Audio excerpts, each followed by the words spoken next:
The Galactic Empire developed hugely powerful naval capital ships to dominate and govern the vast expanse of the known galaxy. Star Destroyers used specifically by Palpatine's Galactic Empire were known as Imperial Star Destroyers, which distinguished them from any other faction which may have used or developed such warships around that period. To see more videos on the Galactic Empire from Star Wars, please give a like and subscribe. This video specifically focuses on the Galactic Empire's scope of Imperial Star Destroyer types and large cruisers, comparing their roles and differing strengths and weaknesses between them. Specific Star Destroyers manufactured by the Imperial Remnant, Dark Empire and the Sith Empire are not covered.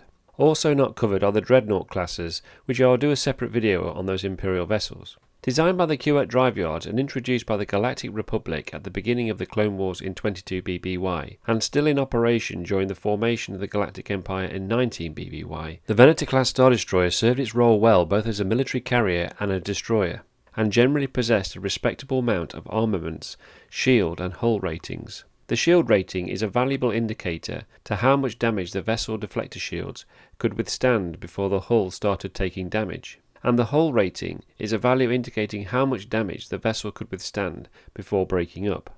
As an early capital ship, the Venator was a mid-range vessel compared to its successors in most categories, including its size, crew, cargo capacity, complements and armaments. Two strengths in particular were the vessel's point defense laser cannons against starfighters, but also its large capacity to carry massive amounts of its own starfighters against the enemy. It also cost a modest 59 million credits, which was much lower than the Imperial Star Destroyers which replaced it.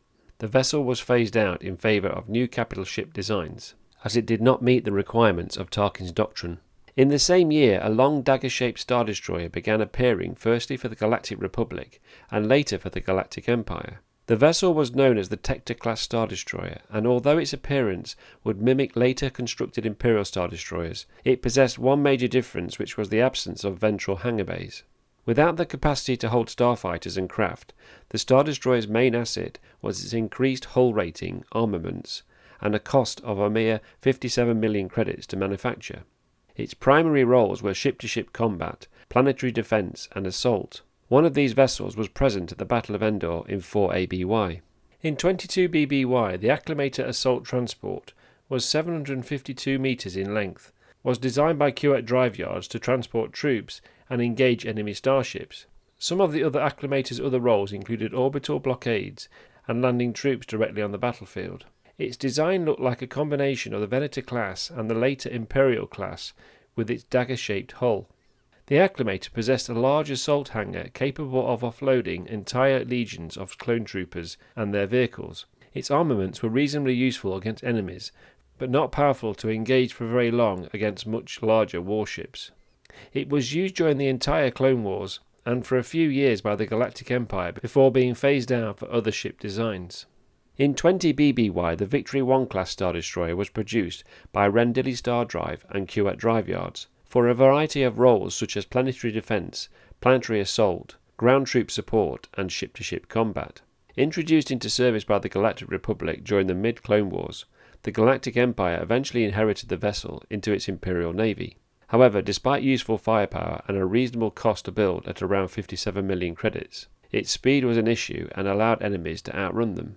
Although interdictors and strike cruisers were eventually assigned to accompany these warships to compensate their lack of speed, even the Victory 2 class Star Destroyer, which was introduced a year later in 19 BBY, was essentially the same vessel for slightly increased speed, stronger armaments, and a marginal improved shield and hull rating.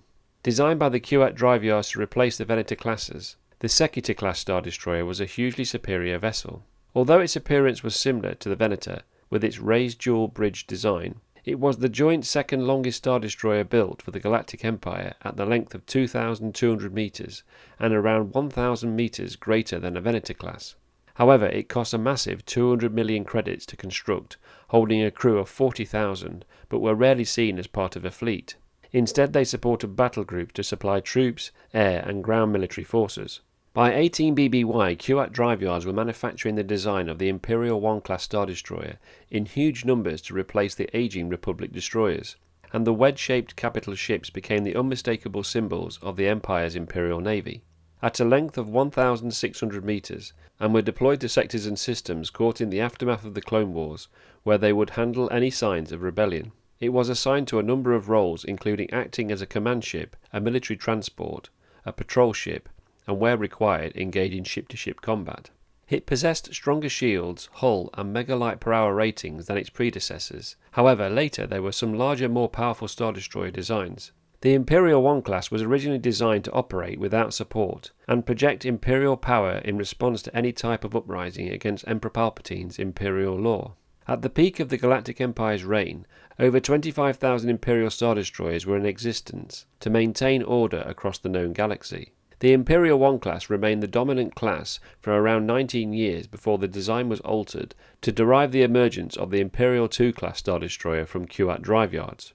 By 15 BBY, the first class of Gladiator Star Destroyer was introduced with the intended role of escorting and patrolling as part of a larger group of vessels. However, during the Clone Wars, the original ship design by Rendili Star Drive was intended to produce an escort vessel for the Victory class Star Destroyer, but was never completed. When the Victory classes were decommissioned, the design was provided to QAT drive yards, who manufactured the first subclass of Gladiator class line of Star Destroyers used by the Galactic Empire after the Clone Wars and during the Galactic Civil War. The vessel was the smallest class of Star Destroyer at a length of 500 meters, although its shield and hull rating was comparable to the twice as large Victory 2 class. For a small destroyer vessel, its armaments were adequate, but were easily outgunned by the much larger warships. It was also light on anti-starfighter defense cannons. The characteristic difference was its larger extensive hangar bay area, with an opening in the bow of the vessel which splits the forward superstructure in two. The hangar has enough room for several starfighters to enter and exit at the same time. A complement of 24 TIE fighters was usually carried to intimidate small frontier worlds. It was succeeded by the Gladiator 2 class Star Destroyer, with improved anti-starfighter capabilities, but was eventually phased out by the Imperial Navy to be replaced by the Imperial escort carrier. Several years before the Battle of Yavin, a wedge-shaped vessel called the Vindicator class heavy cruiser was manufactured at a cost of 43 million credits as a substitute for Imperial Star Destroyers as the Navy standard multi-role cruiser. At a length of only 600 meters, the Vindicator was significantly smaller than the Imperial Star Destroyers. Its intended role was a light battleship and to be used as escort protection. The cruiser's armaments consisted of a light spread of point defense cannons, turbo lasers, ion cannons, and tractor beam projectors, as well as a small crew of 2,550. Although the cruiser was deemed not powerful enough to be adequate to fulfill its role, the ship's shield and hull ratings were close to that of an Imperial Star Destroyer. However, the Vindicator production span was cut short, and many of them were refitted into the new cruiser called the Immobilizer 418 cruiser, which was manufactured around 2 BBY, was similar to their Vindicator class cousin, with the appearance of a small Star Destroyer. However, this cruiser's hull was divided into 4 large globes housing gravity well projectors. The gravity wells mimicked a large mass in space and thus restricted hyperspace travel. Nearby vessels were automatically prevented from engaging their hyperdrives, and any ships passing through this area via hyperspace were forced into real space.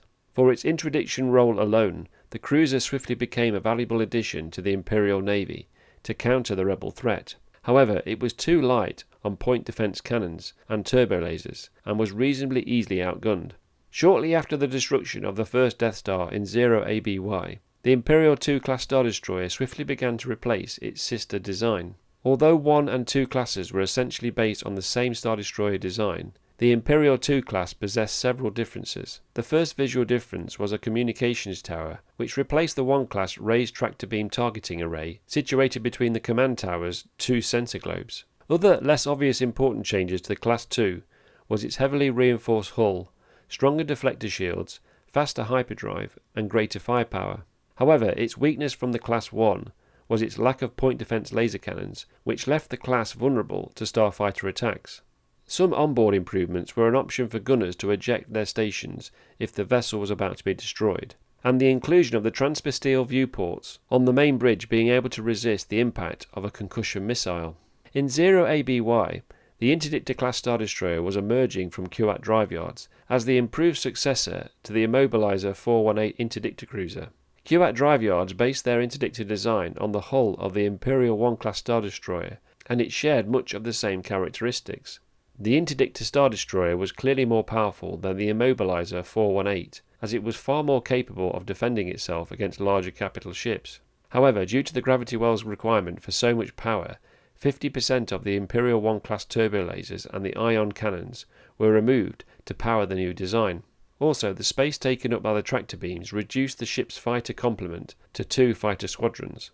Although the hull rating was the same as the Imperial 1 class, again, due to the gravity well's power requirements, the shield rating was reduced, although still powerful.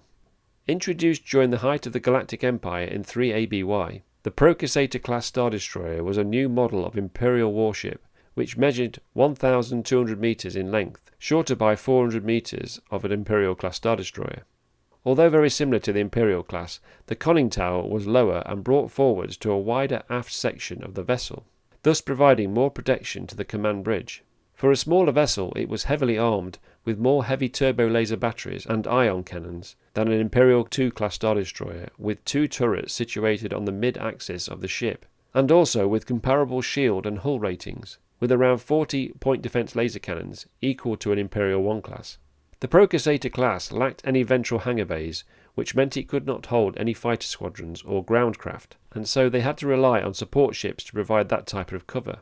The Procussator class was also present as part of Darth Vader's Death Squadron fleet at the Battle of Hoth. Another vessel which came into Imperial service in 3 ABY was the Allegiance class battlecruiser, which, although appears very similar to the Imperial class Star Destroyers, it spanned a length of 2,200 meters long. The Allegiance class was formidable in terms of its significant combination of heavy turbo lasers, heavy ion cannons, and warhead armaments. Also, its hull and shield ratings, powered by a massive reactor, were significantly increased compared to the Imperial 1 and 2 classes. These attributes made the Allegiance class perfect for ship-to-ship combat and as a command ship. The stern's thrusters and command module are almost identical to those of a smaller Star Destroyer, but the main hull was significantly stronger and more sharply pointed. Like the Procussator and the Tector classes, the Allegiance possessed no hangar bays and so could not carry starfighter complements, nor any ground assault vehicles. Also, at the same point during the Galactic Civil War, Kuat Drive Yards manufactured a new type of Star Destroyer class called the XF, but also known as the Soronan class Star Destroyer. By far the largest Star Destroyer produced by Kuat Drive Yards, without qualifying as the Dreadnought class, the vessel had a length of approximately 5,000 meters, and its shield rating was 10 times as strong as most smaller classes. Its hyperdrive and hull rating were also vastly superior compared to an Imperial 1 and 2 class Star Destroyer. As well as very strong armaments, it could carry several squadrons of TIE Fighter, and its primary role was ship-to-ship combat, as well as a command ship. Thanks for watching, and as always, long live the Empire.